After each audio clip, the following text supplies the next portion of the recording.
नमस्कार. आपल्यापैकी अनेकांना चेहऱ्यावरच्या काळ्या डागांचा किंवा वांगचा त्रास होतो, नाही का? पण यामागे नक्की काय विज्ञान आहे आणि यावर खरंच काही प्रभावी उपाय आहेत का? चला तर मग आज आपण याच विषयावर सविस्तर बोलूया.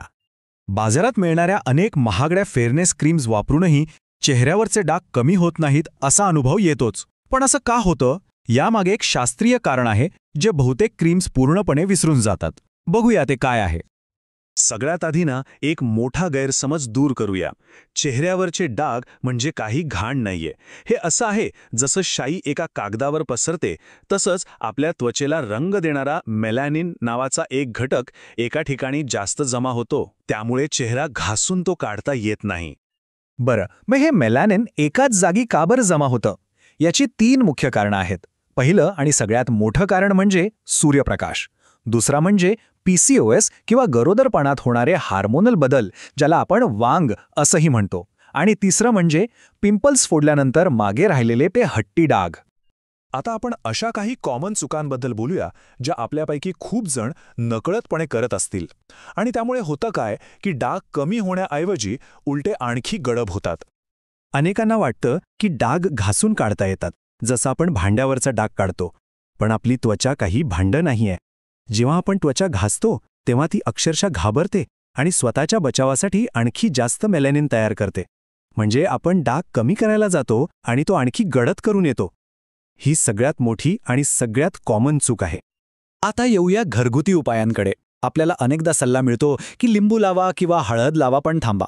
लिंबू खूप जास्त ॲसिडिक असतं. ते आपल्या त्वचेचं नैसर्गिक सुरक्षा कवच तोडून टाकतं.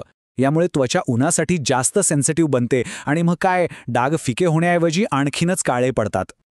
चला आता वळूया डागांच्या ट्रीटमेंटमधल्या सगळ्यात महत्त्वाच्या पण तितक्याच दुर्लक्षित गोष्टीकडे. ही एक अशी गोष्ट आहे ना की ज्याच्याशिवाय कोणताही उपाय काहीही काम करणार नाही. आपल्याला काय वाटतं की सनस्क्रीन म्हणजे फक्त कडक उन्हात किंवा बाहेर जाताना लावायचं, बरोबर? पण खरंच तसं आहे का? उत्तर आहे अजिबात नाही. एक गोष्ट डोक्यात फिट करून घ्या. काळ्या डागांविरुद्धच्या लढाईत आपलं सगळ्यात मोठं शस्त्र म्हणजे सनस्क्रीन. सनस्क्रीन आणि फक्त सनस्क्रीन. याशिवाय तुम्ही कितीही महागडे सिरम लावा, काहीही उपयोग होणार नाही. सनस्क्रीन हा पाया आहे, बाकी सगळं त्यावर अवलंबून आहे. मग किती दिवस लावायचं? तर वर्षाचे पूर्ण 365 दिवस. हो, तुम्ही अगदी बरोबर ऐकलंय. पावसाळा असो, हिवाळा असो किंवा तुम्ही घरातच का असेना, सनस्क्रीन लावायचंच आहे. असं का? कारण सूर्याची घातक किरणं ढगांमधून सुद्धा आरपार येत आहेत. आणि तुम्हाला आश्चर्य वाटेल, पण आपल्या घरातले ट्यूबलाइट्स आणि मोबाईल लॅपटॉपच्या स्क्रीनमधून जो प्रकाश येतो ना, तो सुद्धा हळूहळू त्वचेला डॅमेज करत असतो. सनस्क्रीन या सगळ्यापासून आपलं संरक्षण करतं, जसं एखादं अदृश्य कवच. तर मग आता गैरसमज दूर झाले आहेत. आता बघूया की डागांवर योग्य आणि वैज्ञानिक उपाययोजना नक्की काय आहे. पण पुढे जाण्याआधी एक सगळ्यात महत्त्वाची सूचना. कोणताही नवीन उपचार सुरू करण्यापूर्वी त्वचा तज्ज्ञांचा म्हणजे डर्मेटॉलॉजिस्टचा सल्ला नक्की घ्या. कारण प्रत्येकाची त्वचा वेगळी असते. जी गोष्ट एकाला लागू होते ती दुसऱ्याला होईलच असं नाही.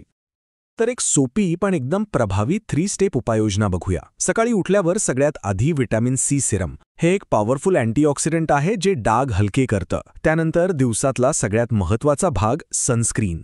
आणि रात्री झोपण्यापूर्वी रेटिनॉल, जे व्हिटॅमिन एचाच एक प्रकार आहे. रेटिनॉल त्वचेच्या नवीन पेशी बनण्याची प्रक्रिया फास्ट करतं, ज्यामुळे डाग हळूहळू नाहीसे होतात. या मुख्य ट्रीटमेंटसोबतच काही सौम्य गोष्टींचीही मदत घेऊ शकता.